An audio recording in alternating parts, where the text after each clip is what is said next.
Hello, how you doing? Moving forward, there's gonna be a small change of content for this channel, and that is because I've now learned YouTube said, hey, specifically for YouTube Shorts, no, actually for every video, specifically for Shorts, engagement matters now. Views that click get their own categories. So if someone sees your video and swipe away, well, that's a different thing, which is good. It's a new push. Now I got that aha moment. I need to create things that are a little bit more engaging. Could be the same thing that I'm doing. We just have to figure it out how to make it a little bit engaging. And if not, we know where to fall onto, especially for my 75-day challenge, which is back to our normal stuff. Like hiding behind that bush, which I'm not going to do. What was I saying again?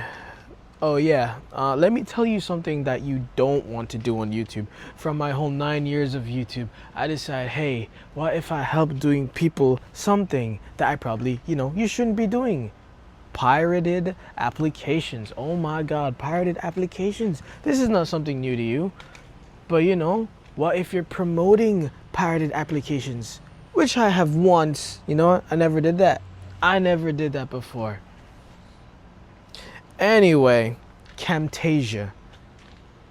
Do not upload videos describing how to get Camtasia for free. Do not do that. You'll get a copyright strike. Copyright strike for certain things. So you might want to think twice about that video that you're gonna do. You might want to keep everything pirated. If you're doing the doing, you keep doing how the doing is done. Try not to come on YouTube and offer it. Alright? Maybe you get away with it, maybe you don't. So what does this mean? If you get Photoshop without paying for it, do not post it online, right? If you get Camtasia and you found a way to work around it, which I did not do, what? Okay, don't post it online. If you get any Adobe software, don't post it online that you got it for free. If you destroy the whole software and rebuild it, don't post it online that you post it like, you rebuilt the whole software, because that's going against the whole, hey, I made this software, here, you can use it. When you bought it, you're not supposed to go reverse engineer their thingy. You weren't supposed to do that. Also, you shouldn't do that for businesses, because you already get a tax write-off for using that stuff for your business. You shouldn't use maybe if you're an individual person, you're under the weather for some reason, or they're being the weird marketing company that they are and just want to do weird stuff, and go ahead, do it. If you have let's my eyes. Let's say you hate the new version that's updated, and the only way is to do the old one. And guess what? The old one's not working anymore. Well, keep your old serial number to get into it, but at the same time, just do you, I guess. Just be safe. Don't get no Trojans. Don't let anybody steal your typing information.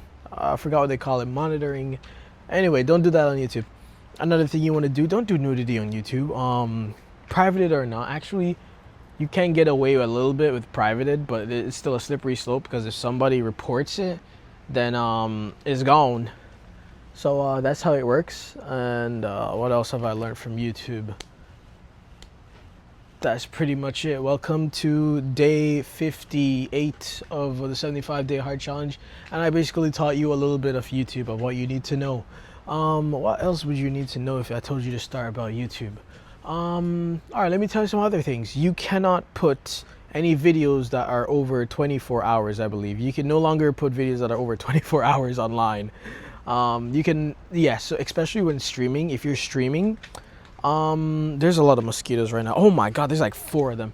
So when you're like streaming, you can, like, so when you stream, you normally have a log of video trailing behind you. If you go over 24 hours, it will just like, log it into a whole new video.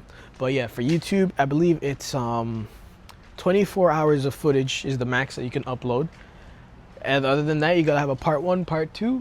The next thing is you gotta have let me get this off my, okay, it's off my screen. The next thing you have to do, the next thing you want to know, the highest gigabytes you can do is 250 gigabytes. There's a crow in the tree.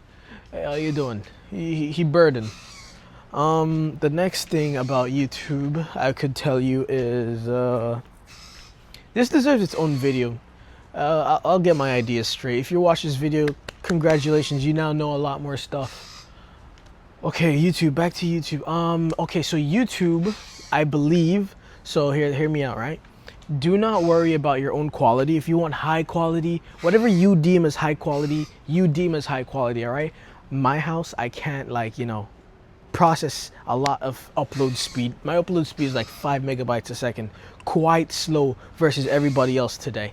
So my aim is this, right? If I'm gonna make a really high quality video, it is going to be 12 megabytes a second, right? So in something like CapCut, it would be 12,000 kilobytes, because, you know, 1,000 kilobytes make 1 megabyte. That's how it works, all right? The reason why I tell you this, the megabytes that you upload at is determining the quality of your video.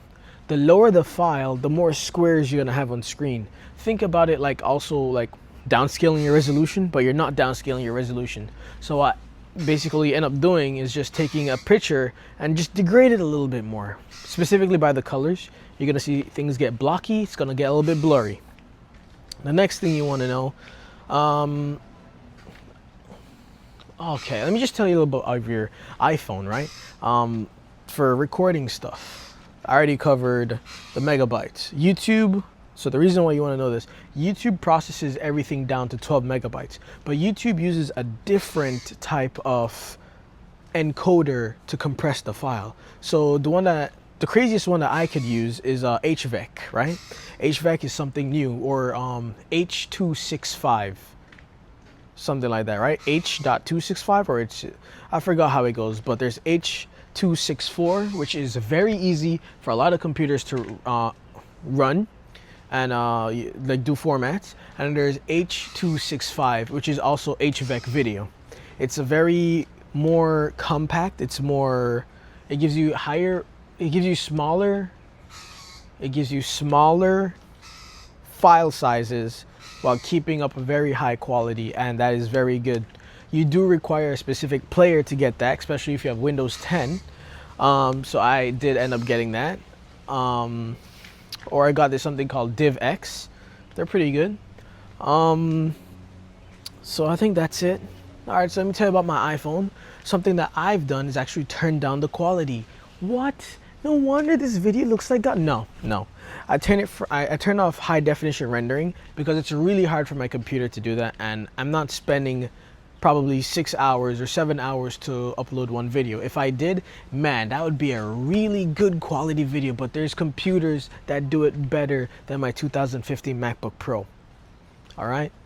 And mostly something simple you need is most likely if you have a dedicated graphics card, you should be able to handle HVAC. I don't know about AMD too much because NVIDIA has their own physics system, and a lot of developers worked with NVIDIA physics, which AMD doesn't have. So things might be a little bit weird right there. But I do use my main computer now to do something simple as render H.264, which is like the normal one that we almost basically have now. I do it at 1080p, 60 frames per second, which is what I set my phone to. My phone is not using high definition rendering anymore. I'm not recording at 4K anymore. And yeah, 1080p at 60 frames per second. That has been my goal my whole life. I've wanted to hear. And it probably might also help anyone that is struggling for Wi-Fi. I mean, you could just turn down the quality, but we're not gonna do that right now.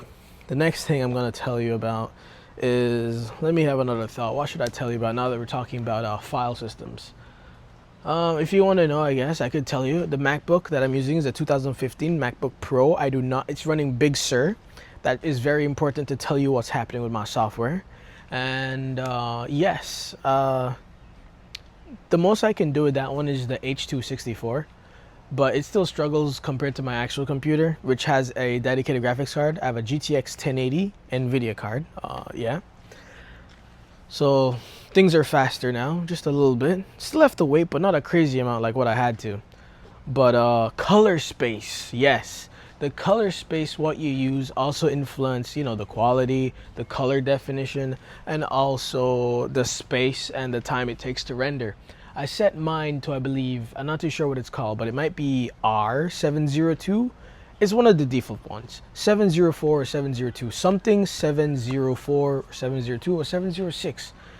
the 701, all right, because it's a little bit easier and the colors are right. You know, I'm starting out as a channel. I probably have more things to worry about than color space, because you know I have so much little knowledge about all of this stuff, because you know I technically didn't take any class about this. Someone who has mastered this stuff or created the technology, I have not read their book or took any of their classes. This is basically all me and all what I know. The next thing I could tell you about is, well, I think that's it. Those are the major things I had to tackle. I mean, the first thing you got to really tackle, you know, is the device that you choose. When you're getting a device, you want to think a little bit in the future, or maybe you just want to leg it, right?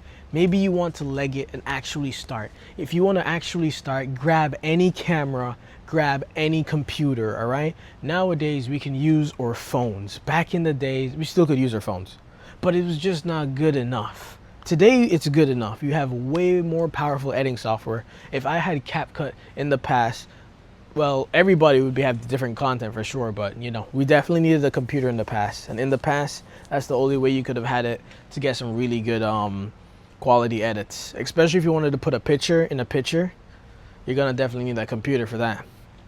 Nowadays, we got CapCut. We got some other things too, but CapCut's the one I like using the most. There you go. CapCut is the one I like using the most. Very simplistic, but it gives me anxiety, or it makes me sit there and go crazy, because the amount of things I have to do with the screen. I really don't like using my phone anymore. You know what I should do though? I should probably start back my, I used to do Let's Plays on my gaming channel. So all this experience is from my gaming channel. So I basically mastered mobile recording, because now Apple also included screen recorders on their phone. They didn't have that before. Let me tell you something about the screen recorder. If you want to record your mic, hold down the screen recorder, press the screen recording button. Maybe I should do tutorials. That would help you guys so much. And then after the tutorials, I give you the raw, stupid information of me. Understanding me is its whole book, is its whole journey. Like everything you've seen so far is a whole book and a whole journey. But I think that's all we did so far. I think if anything I need to talk about, I should make it to another video. Thank you for watching. I normally would pull down something and it goes, ride it just so I can ride. And the song would be titled Field Trip by Kanye. We're not gonna do that today anymore. And we are, that's it. Thanks you for watching. My name is Adrian Babulal. There's no captions on this video. I have a very nice mic. This is the DJI mic. A story about this before I go. You guys basically let me get this. I said get 50 likes and we get it. We got 200 likes. Insane. Plot twist, I did have to promote the video, else we weren't gonna go get it. So promote your videos while you can. That helps too. And I'll see you guys next time. Thanks for tuning in.